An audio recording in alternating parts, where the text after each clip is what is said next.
Hello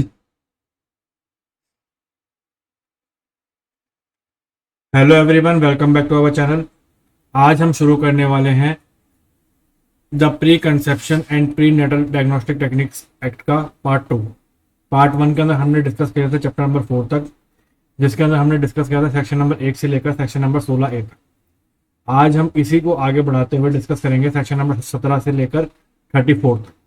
मतलब आज इस एक्ट का ये आखिरी सेशन होगा। इससे पहले वाला सेशन हमारा पार्ट 1 था। अगर आपने वो पार्ट 1 नहीं देखा है तो आप हमारी प्लेलिस्ट में जाकर देख सकते हैं, और उसका लिंक आपको डिस्क्रिप्शन में भी दे दिया जाएगा। तो शुरू करते हैं पार्ट 2 चैप्टर नंबर 5 से। चैप्टर नंबर 5 से पार्ट 2। चैप्टर नंबर 5 क्या कहता है? Appropriate authority and advisory committee.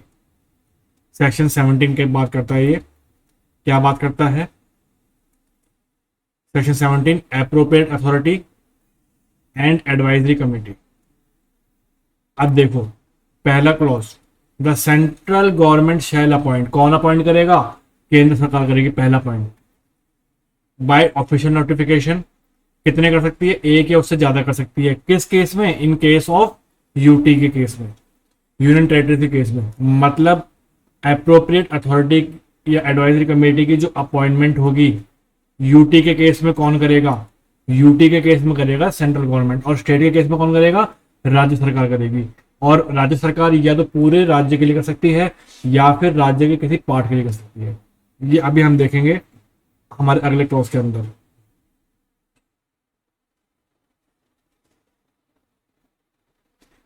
हमारा अगला क्लॉज कहता है,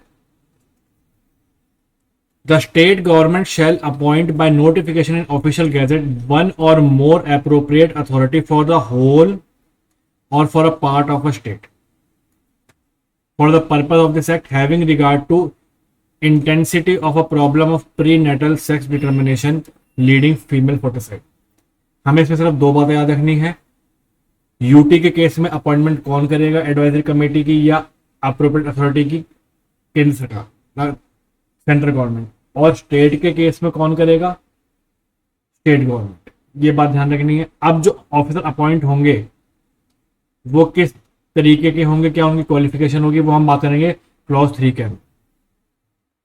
the officer appointed as appropriate authorities under sub section 1 and sub section 2 shall be, क्या होंगे?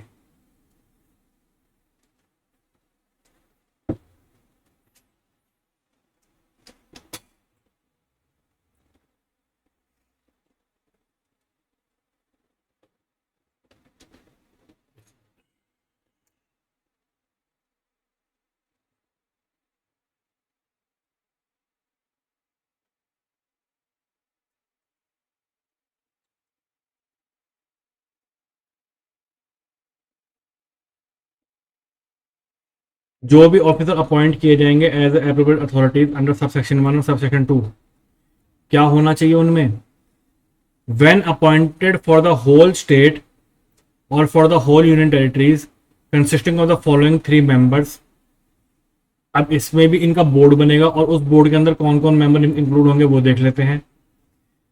पहला होगा चेयरमैन। चेयरमैन कौन होगा? एन ऑफिसर और above the rank of joint director of a health and family welfare.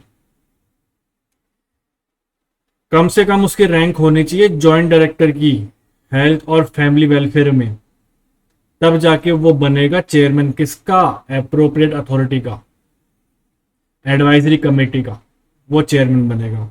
एक तो इसमें चेयरमैन होगा, उसके साथ में कौन होंगी? एक एमिनेंट वुमेन होंगी जो किसी वुमेन ऑर्गेनाइजेशन से संबंधित हो, और एक लॉ ऑफिसर होगा, an officer of law department of a state और यूटी कंसर्न। ये हो गया।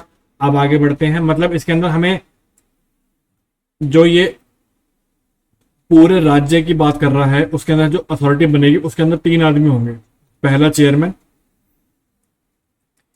दूसरा एक महिला, और तीसरा एक लॉ ऑफिसर। ये 3 चीजें देखनी है हमें आगे। Provided that it shall be the duty of the state और UT concern to constitute multi member state और unity level appropriate authorities within 3 months from the coming into enforce, मतलब जिस दिन ये एक्ट लागू हो गया उस दिन से 3 महीने के अंदर अंदर हमें एप्रोप्रिएट अथॉरिटी बनानी है। उस एनफोर्समेंट के 3 महीने के अंदर अंदर वो कंसर्न राज्य सरकार या वो कंसर्न यूटी क्या बनाएंगी, एप्रोप्रिएट अथॉरिटी अपना एस्टेब्लिश करेंगी। ये बात समझ में आती है, आगे बढ़ते हैं। Provided further that any vacancy occurring therein shall be filled with in 3 months. अब मान लो कोई मेंबर अपॉइंट हुआ था, उसकी डेथ हो गई, वो इंसॉल्वेंट हो गया, उसको अनसाउंड माइंड घोषित कर दिया और वो उसकी पोस्ट वैकेंट रह गई, उस पोस्ट को हमें 3 महीने के अंदर अंदर भरना पड़ेगा। ये बात हम ऊपर भी पढ़ के आए थे, इसमें भी कोई दिक्कत वाली बात नहीं है। When appointed for any part of a state और यूटी और such other rank as the state government और central government as the case may be made in fit. केंद्र सरकार और राज्य सरकार किसी भी विभाग में उसको भेज सकती है, वो उनकी मर्जी की बात है, कोई दिक्कत नहीं है। आगे बढ़ जाते हैं। The appropriate government shall have following function. अब एप्रोप्रिएट गवर्नमेंट जो हम अपॉइंट करेंगे 17 के अंदर, उसके कुछ फंक्शन हैं। अब फंक्शन क्या है वो भी देख लेते हैं। To grant, suspend, cancel registration of किसके, जो हम ऊपर पढ़ के आए थे, जेनेटिक काउंसिल सेंटर के, जेनेटिक लैब के और जेनेटिक क्लिनिक के। एप्रोप्रिएट गवर्नमेंट उनको लाइसेंस देती भी है, उनका लाइसेंस सस्पेंड भी करती है और उनका लाइसेंस कैंसिल भी करती है। ये पहला फंक्शन है। अगला, to enforce standard prescribe for genetic council centre, genetic laboratory और जेनेटिक क्लिनिक। ये तीनों जो हम बात कर रहे हैं अभी तक, जेनेटिक, ये तीनों किस तरीके से काम करेंगे, उसके स्टैंडर्ड भी कौन बनाएगा, एप्रोप्रिएट अथॉरिटी बनाएगी। और साथ साथ इनके अंदर क्या काम हो रहा है, किसी ने शिकायत कर दी इनके खिलाफ तो उसकी शिकायत के बेस पे उनको तत्काल इन्वेस्टिगेशन का अधिकार भी है। To investigation complaint of breach of provision of this act. मान लो इनमें से कोई एक एजेंसी ऐसी है जो ये जो एक्ट है इसके एक्ट के प्रोविजन के विरुद्ध काम कर रही है और किसी ने उसकी शिकायत उस एक्ट के अंदर कर दी, तो अब क्या होगा, ये जो एप्रोप्रिएट अथॉरिटी है उस कंप्लेंट के बिहाफ पर इनके ऊपर इन्वेस्टिगेशन भी कर सकती है, कोई दिक्कत नहीं है। D, to seek and consider the advice of advisory committee constituted under subsection 5 on application of registration and complaint for suspension cancellation of registration. ये एप्रोप्रिएट अथॉरिटी एडवाइजरी कमेटी से सलाह भी ले सकती है कि हम इसका लाइसेंस किस तरीके से सस्पेंड करें, कैसे कैंसिल करें, वगैरह वगैरह। आगे, to take appropriate legal action. किसी के भी खिलाफ अगर वो इस लॉ के प्रोविजंस का हनन करता है, उसके विरुद्ध जाता है, तो उसके खिलाफ लीगल एक्शन भी लिया जा सकता है। To take appropriate legal action against the use of any sex selection technique by any person at any place. और वो खुद स्वयं संज्ञान भी ले सकती है, सो मोटो भी कर सकती है। Brought to it in notice and also initiate independent investigation. और वो खुद से भी इन्वेस्टिगेशन कर सकती है, इसमें भी कोई दिक्कत वाली बात नहीं है।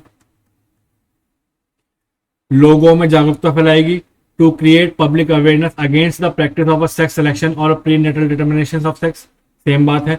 To supervise the implementation of provision of this act. इस एक्ट के प्रावधान लागू सही से हो रहे हैं या नहीं हो रहे, इसका भी ध्यान रखेगी। To recommend the board and the state board modification require. भैया अब जो कानून बने हैं वो ऐसा तो है नहीं कि वो हमेशा ही सही रहेंगे, कभी उसमें चेंजेस की भी आवश्यकता पड़ेगी, तो उसमें क्या क्या चेंजेस होने चाहिए, क्या क्या मॉडिफिकेशन होनी चाहिए, इसके बारे में भी एडवाइस देगी, कोई दिक्कत वाली बात नहीं है। To take action on the recommendation of advisory committee made after investigation हुई और उसके बाद एडवाइजरी कमेटी ने अगर कोई रिकमेंडेशन दी है तो उसके ऊपर भी वो फॉलो अप लेगी, उसमें भी कोई दिक्कत नहीं है। क्लॉज 5, द सेंट्रल गवर्नमेंट और the state government as the case में भी shall constitute an advisory committee. कौन बना सकती है, सेंट्रल भी बना सकती है और स्टेट भी बना सकती है। फॉर ईच एप्रोप्रिएट अथॉरिटी, हर एक एप्रोप्रिएट अथॉरिटी के लिए एडवाइजरी कमेटी बनाई जाएगी। मतलब एप्रोप्रिएट अथॉरिटी ऊपर और उसको संभालने के लिए क्या बनेगी, एडवाइजरी कमेटी बनेगी। ये बात समझ में आती है। किस लिए बनेगी, to aid and advise the appropriate authority. जिससे कि वो एप्रोप्रिएट अथॉरिटी अपना फंक्शन को सक्सेसफुली डिस्चार्ज कर सके। और इस एप्रोप्रिएट अथॉरिटी को संभालने के लिए जो एडवाइजरी कमेटी बनेगी उसके अंदर मेंबर अपॉइंट किए जाएंगे और उसके अंदर क्या होगा, एक चेयरमैन होगा। अब एडवाइजरी कमेटी के अंदर कौन कौन से होंगे, अब जो एडवाइजरी कमेटी बनेगी उसके मेंबर कौन अपॉइंट करेगा, चेयरमैन करेगा। अब एडवाइजरी कमेटी के अंदर कौन कौन से मेंबर आएंगे वो हम देखेंगे आगे क्लॉज 6 के अंदर, देख लेते हैं। The advisory committee shall consist of, कौन कौन होंगे, 3 medical expert from the field of gynaecologist, obstetrician और पेडिट्रिशियन और मेडिकल जेनेटिक्स। इन चारों फील्ड में से 3 कौन होंगे, मेडिकल एक्सपर्ट होंगे, कोई दिक्कत नहीं है। एक लीगल एक्सपर्ट होगा, एक ऐसा ऑफिसर होगा जो कि स्टेट को रिप्रेजेंट करेगा, यूटी को रिप्रेजेंट करेगा। उसका काम क्या होगा, इंफॉर्मेशन और पब्लिसिटी का होगा, एक ये मेंबर होगा। 3 एमिनेंट सोशल वर्कर होंगे जिसमें से कम एक महिला होंगी। ये होंगे किसमें, एडवाइजरी कमेटी के मेंबर, जिसको कौन अपॉइंट करेगा, चेयरमैन करेगा। No person who has been associated with the use of promotion और prenatal diagnostic techniques for the determination of sex और sex selection shall be appointed as a member of advisory committee. क्या बोला, जो इस act के अंदर आने वाले एक्टों को प्रमोट कर रहा है वो एडवाइजरी कमेटी का मेंबर नहीं बनेगा। मतलब जो एक्ट इसमें ऑफेंस की तरह दिखाए गए हैं और वो उन्हीं ऑफेंसेस को प्रमोट कर रहा है तो वो आदमी इस कमेटी का तो मेंबर नहीं बनेगा, साफ साफ कह दिया गया। द एडवाइजरी कमेटी में meet as and when it think fit or to request of the appropriate authority for the consideration of any application for registration or any complaint of suspension of cancellation of registration, लेकिन provided that period intervening between 2 meetings shall not be exceed the prescribed period। अब यहाँ पे कोई specified period नहीं है, specified period नहीं है, साफ साफ बोल देगा कि जो appropriate authority प्रिस्क्राइब करेगी वही प्रिस्क्राइब पीरियड माना जाएगा। ये बात आपको ध्यान रखनी है। अब जैसे ऊपर एक केस में 4 महीने था, एक केस में 6 महीने था, इसमें प्रिस्क्राइब दे रखा है, कोई स्पेसिफिक नहीं दे रखा। आगे बढ़ते हैं।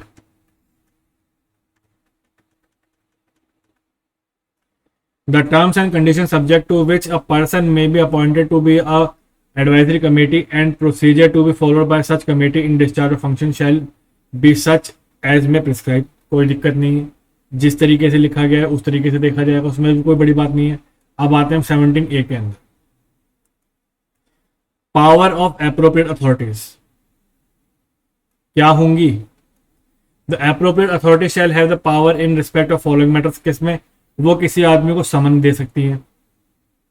Summoning of any person who in possession of any information, जिस किसी के पास, जिस आदमी के पास इस एक्ट में जो दिए गए ऑफेंसेस है उसकी कोई सूचना हो तो उस सूचना को लेने के लिए उस आदमी को समन दिया जा सकता है। Summoning of any person who is in the position of any information relating to violation of provision of this act, ठीक है। प्रोडक्शन ऑफ एनी डॉक्यूमेंट और material subject relating to clause है, किसी आदमी के पास इससे संबंधित कोई सामान है उसको लाने के लिए भी, उसको पेश करने के लिए भी समन दिया जा सकता है, कोई दिक्कत नहीं है। अगर कोई आदमी नहीं आ रहा समन से तो उसके खिलाफ वारंट इशू हो सकता है। Issuing of search warrant for any place, छानबीन के लिए सर्च वारंट इशू हो सकता है। Suspected to be indulging in sex selection techniques हो सकता है, कोई दिक्कत वाली बात नहीं है। और भी कोई अन्य मैटर उसमें भी हो सकता है। आगे बढ़ते हैं। ये हमारा आ गया है चैप्टर नंबर 6, रजिस्ट्रेशन किसका, जेनेटिक काउंसलिंग सेंटर का, जेनेटिक लेबोरेटरीज का और जेनेटिक क्लिनिक्स। क्या होगा, रजिस्ट्रेशन में। देखते हैं सेक्शन 18 कहता है बात ये, नो पर्सन शैल ओपन, कोई भी आदमी ये 3 जगह नहीं खोल सकता, ये 3 चीजें नहीं खोल सकता। Genetic counselling centre, genetic laboratories और genetic clinic. Including clinic, lab और सेंटर हैविंग अल्ट्रासाउंड। और साथ साथ क्या नहीं खोल सकता, ऐसी क्लिनिक, ऐसी सेंटर, ऐसी लैब जिसमें क्या हो, अल्ट्रासाउंड मशीन हो, इमेजिंग मशीन हो, स्कैनर हो या कोई अन्य उपकरण हो, जिससे कि हम क्या पता लगा सके, सेक्स का पता लगा सके, लिंग का पता लगा सके। और रेंडर सर्विस एनी देम, और कोई सर्विस भी नहीं दे सकता after the commencement of this act, और clinic is duly registered under this act.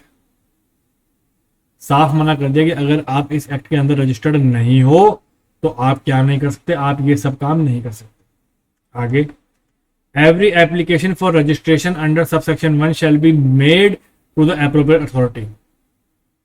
किसको जाएगी एप्लीकेशन? एप्रोप्रिएट अथॉरिटी को जाएगी। किस तरीके से जाएगी? जैसे कि वो प्रिस्क्राइब फॉर्म में बता रखी है, इसमें कोई दिक्कत वाली बात नहीं है।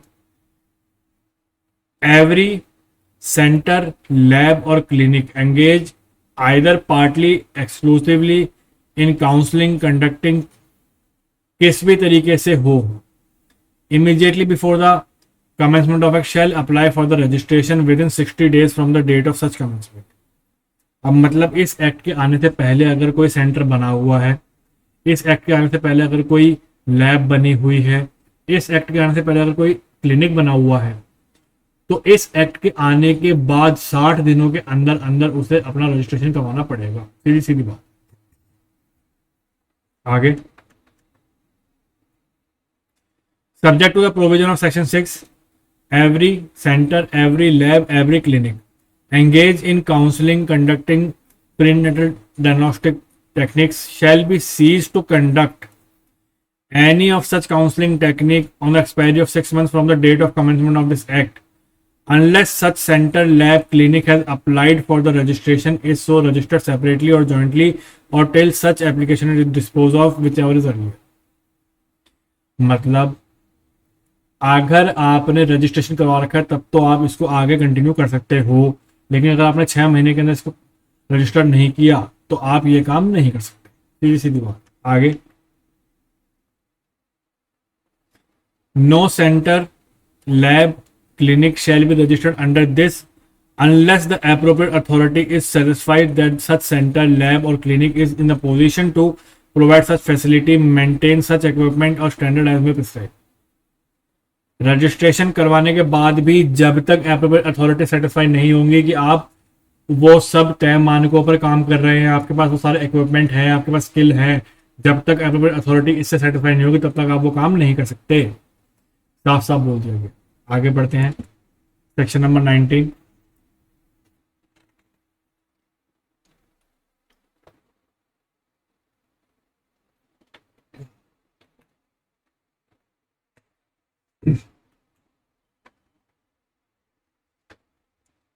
सर्टिफिकेट ऑफ रजिस्ट्रेशन 19 में मिलेगा। कौन देगा? एप्रोप्रिएट गवर्नमेंट देगी। Appropriate government shall after holding an inquiry after satisfying itself to that the applicant has complied with all requirement of this act, the rule made thereunder and having regard advice of advisory committee in this behalf grant a certificate.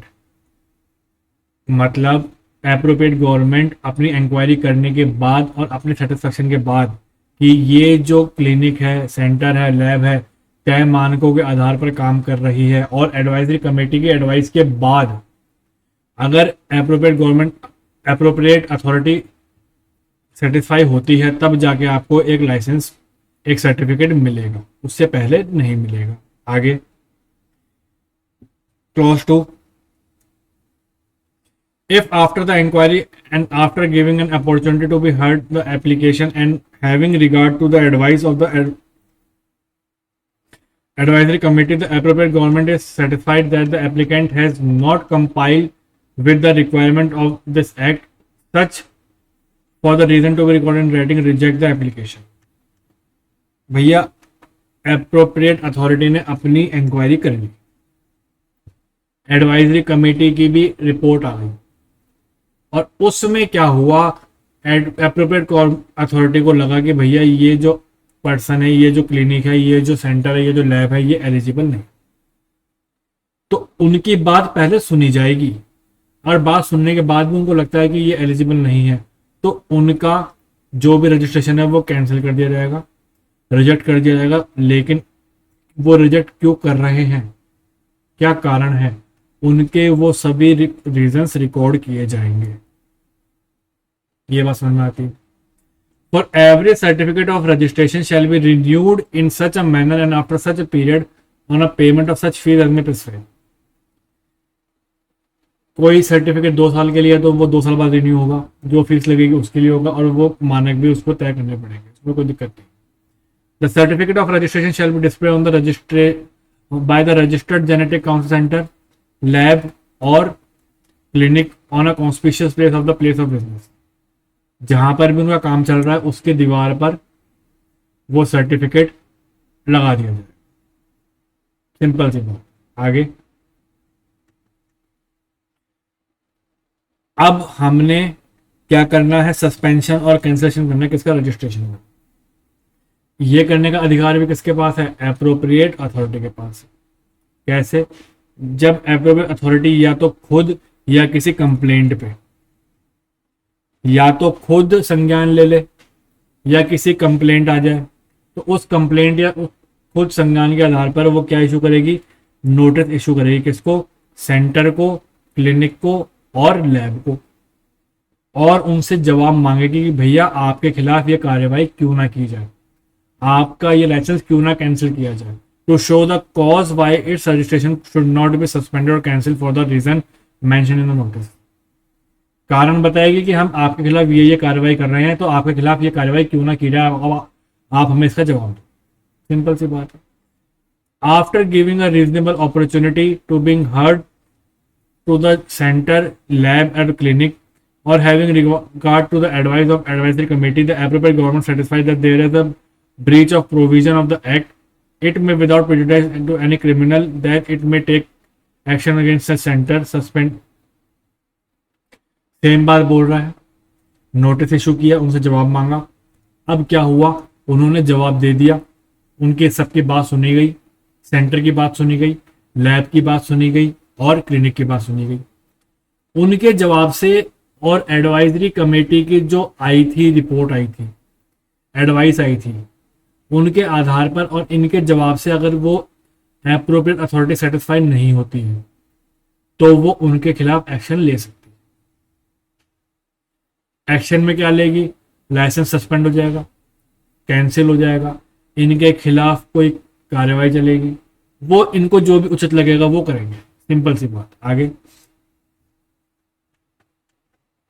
notwithstanding anything contained in subsection 1(2), the appropriate authority is in the opinion of the necessary or expedient to do so in public interest, it may for the reason to be recorded in writing suspend the registration of center, lab or clinic without issuing any such notice। अभी हमने क्या पढ़ा था कि वो notice issue करेगी, लेकिन जहां पर इनको दिखता है कि भैया मामला बहुत सीरियस है और पब्लिक एट लार्ज को ये बैडली इफेक्ट करेगा, तो पब्लिक वेलफेयर के पॉइंट ऑफ व्यू से ये बिना कोई नोटिस जारी किए भी उनका लाइसेंस कैंसिल या सस्पेंड कर सकती है। सिंपल सी बात बोल दी है। आगे,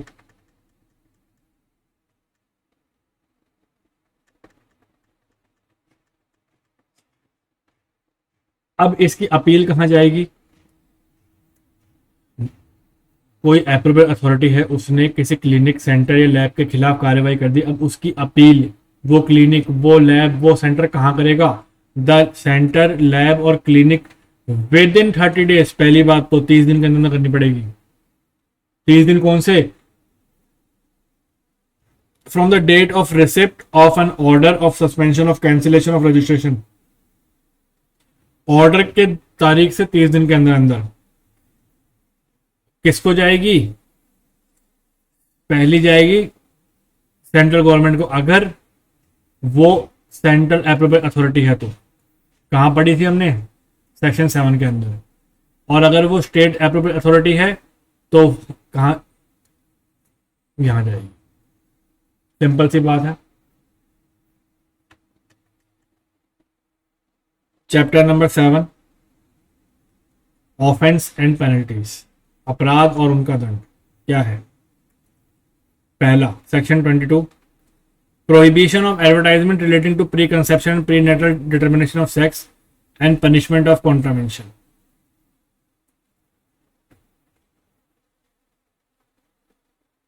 ऐसे कोई एडवर्टाइजमेंट जो इस एक्ट में जो अपराध है उनको बढ़ावा दे रहे हैं, उनको रोकना, और अगर कोई फिर भी करता है तो उसकी क्या पनिशमेंट होगी वो हम देख लेते हैं। No person, no organisation, no centre, no lab, no clinic including कोई भी अन्य क्लिनिक हो, लैब हो, सेंटर हो जिसके पास अल्ट्रासाउंड मशीन हो, इमेजिंग मशीन हो, स्कैनर हो या कोई अन्य टेक्निक हो जिससे कि सेक्स का पता लगाया जा सके, तो वो क्या नहीं कर सकते, वो कुछ भी इशू नहीं कर सकते, वो कुछ भी पब्लिश नहीं कर सकते, वो कुछ भी डिस्ट्रीब्यूट नहीं कर सकते, कुछ भी कम्युनिकेट नहीं कर सकते, या इन सबको इशू, पब्लिश, डिस्ट्रीब्यूट, कम्युनिकेट किसी भी एडवर्टाइजमेंट को नहीं कर सकते, किसी भी तरीके से नहीं कर सकते, चाहे डायरेक्टली चाहे इनडायरेक्टली, किसी भी फॉर्म में नहीं हो सकता, चाहे वो इंटरनेट हो या वो कोई और फैसिलिटीज हो, किसी भी तरीके से हम इसको बढ़ावा देने वाले को प्रमोट नहीं कर सकते, साफ साफ बोल दिया गया है। आगे, no person, organisation, centre, lab, clinic shall issue, publish, distribute, communicate and advertise in any manner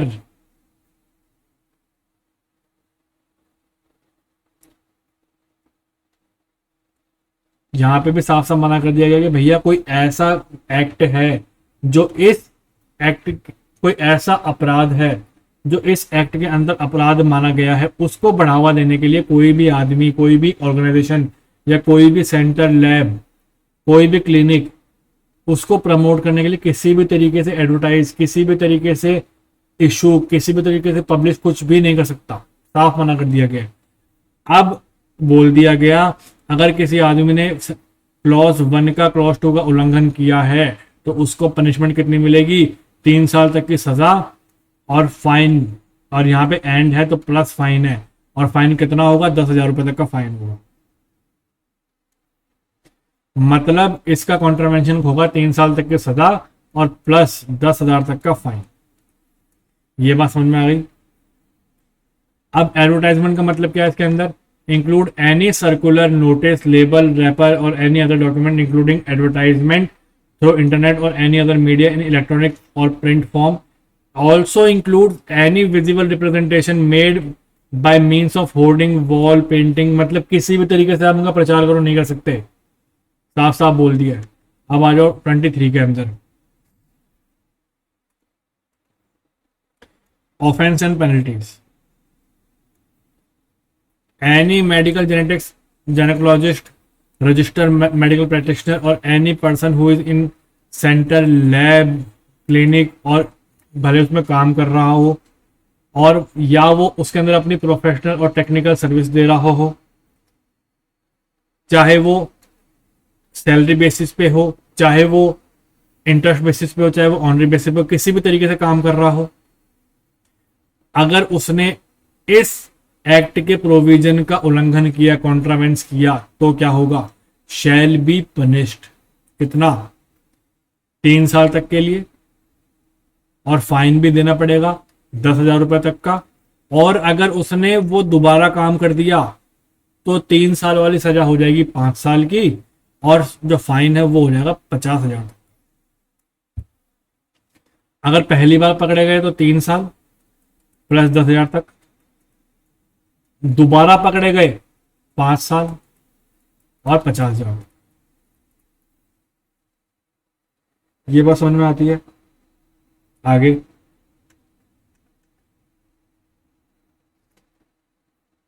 the name of registered medical practitioner shall be reported by the appropriate authority to the state medical council for taking necessary action including suspension of registration if the charge are framed by the court till the case is disposed and on conviction of removal of his name from the register the council for a period of 5 years for the first offense and permanently for subsequent।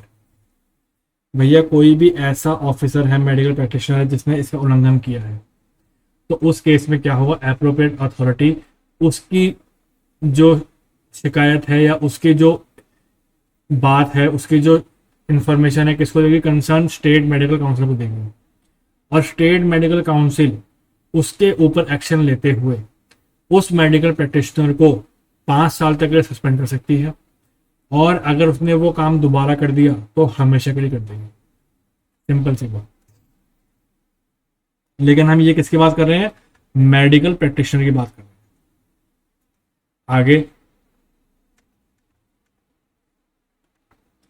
any person who seek the aid of any center, lab or clinic, ultrasound clinic, imaging clinic, medical genetics, gynecologist, sonologist, imagine specialist और registered medical practitioner, और किस लिए, लिंग जांच के लिए, sex determination के लिए, तो क्या होगा, shall be punishable with imprisonment for term not which में एक्सटेंडेड टू 3 साल तक की सजा होगी, और 50,000 तक का फाइन होगा अगर वो पहली बार पकड़ा गया, और अगर दोबारा पकड़ा गया तो 5 साल तक की सजा और 1 लाख तक का फाइन होगा। ये बात ध्यान रहेगी। For the removal of doubt it is hereby provided that the provision of subsection 3 shall not be applied to the woman who has compelled to undergo such diagnostic technique और such selection. कोई ऐसी अगर महिला है जिसको कि मजबूरी में ये काम करवाना पड़ रहा है तो उसके ऊपर ये लागू नहीं होगा। सिंपल सी बात बोल दी है। आगे बढ़ते हैं।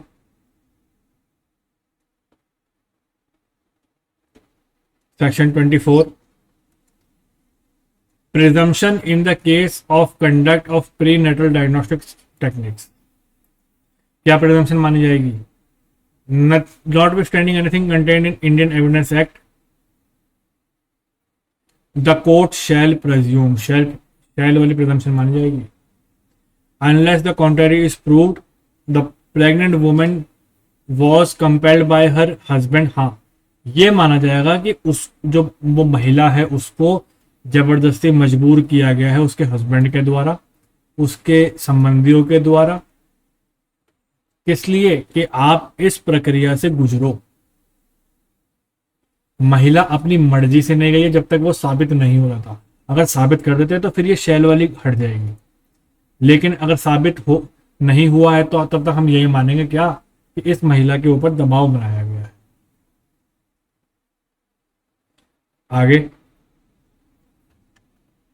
और इसको जो सजा मिलेगी वो सेक्शन 23 सब सेक्शन 3 के अंतर्गत मिलेगी। क्या थी,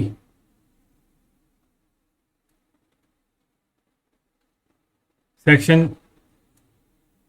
23 और सब सेक्शन 3 3 साल से 50,000 और 5 साल से 1 लाख। आगे,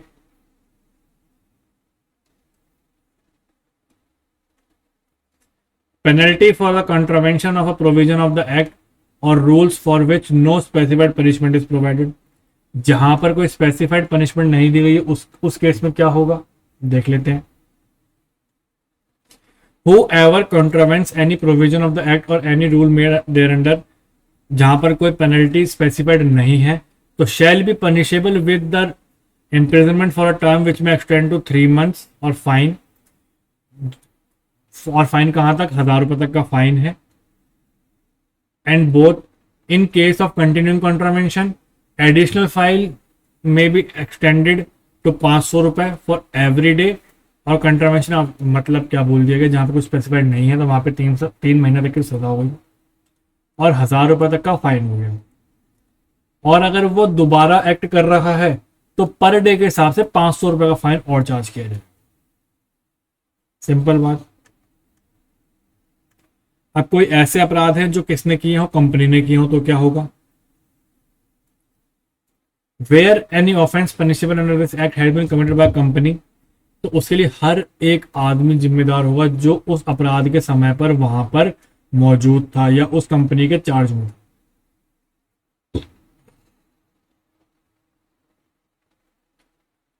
लेकिन अगर वो आदमी ये साबित कर दे कि ये जो काम हुआ है मेरी जानकारी के बिना हुआ है और मैंने इसको रोकने का पूरा प्रयास किया था, तो उस आदमी को छोड़ दिया जाएगा।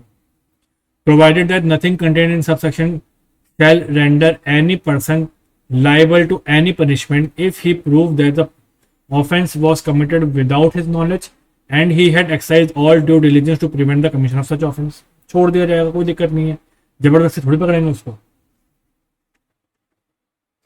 Notwithstanding anything contained in subsection 1 where any offense is punishable under this act has been committed by a company and it is proved that the offense has been committed with the consent of the inconvenience or attributable to any neglect of the part of any director, manager, secretary or other officer of the company, such director, such manager, such secretary, such other officer shall also deem to be guilty।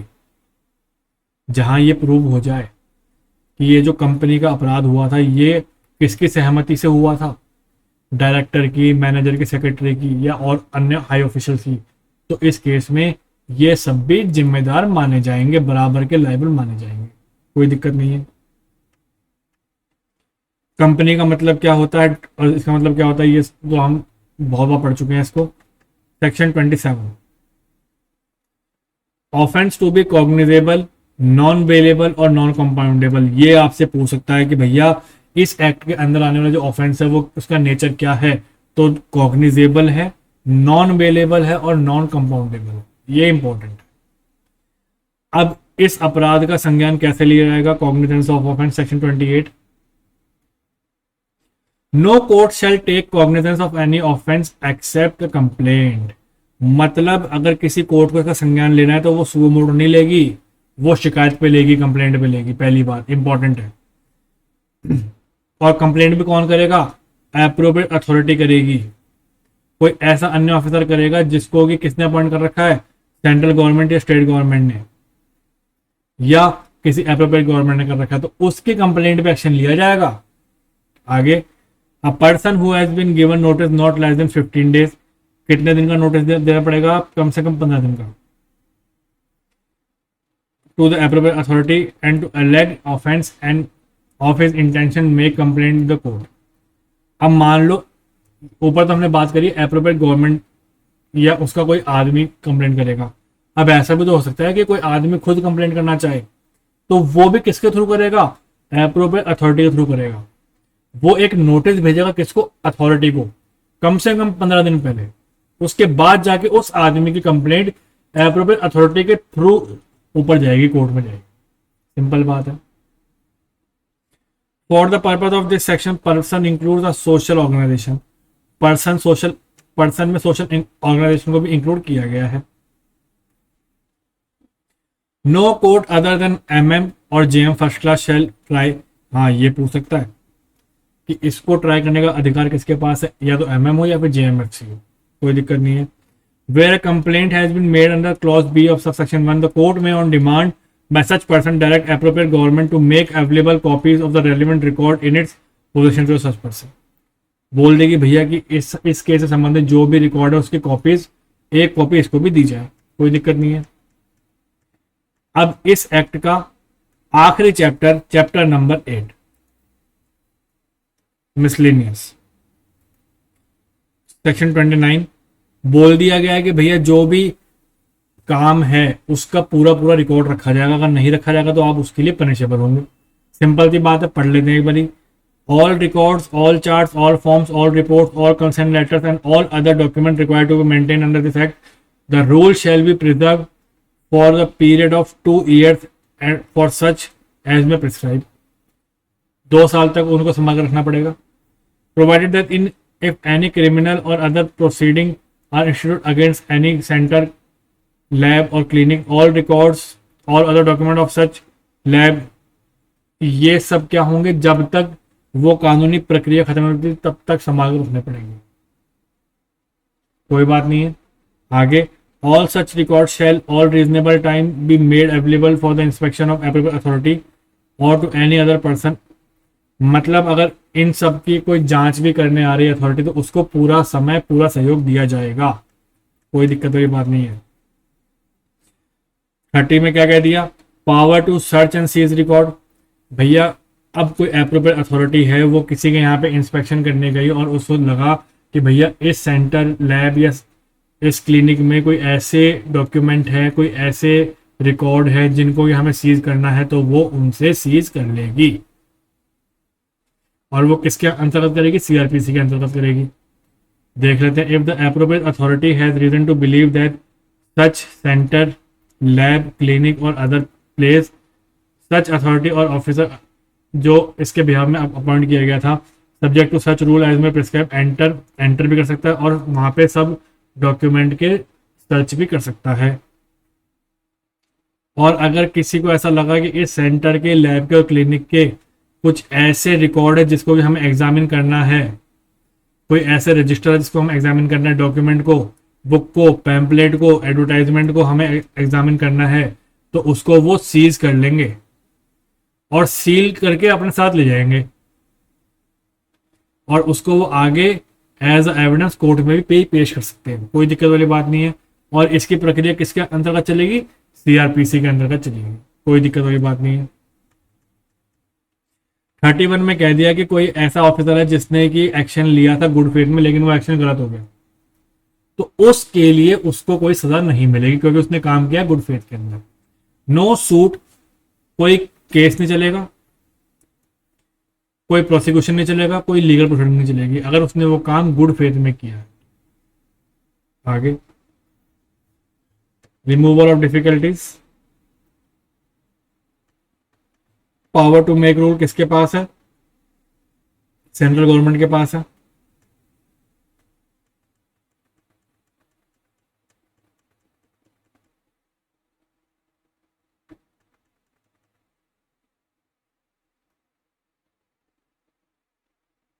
ये इतना important है नहीं वैसे।